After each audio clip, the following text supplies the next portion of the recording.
واحنا على الطريق داخلين العين الكبريتية في وادي عسل، فلقينا بقى عربية واقفة، ودي أول مرة أشوفها بشمسية بعم عبد الله أبو عبد الله أولاد حجاب. بصوا بقى عامل إيه؟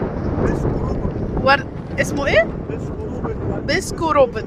بسكو روبن. بصوا يا جماعة، افتح لي يا عم عبد الله أبو عبد الله كده.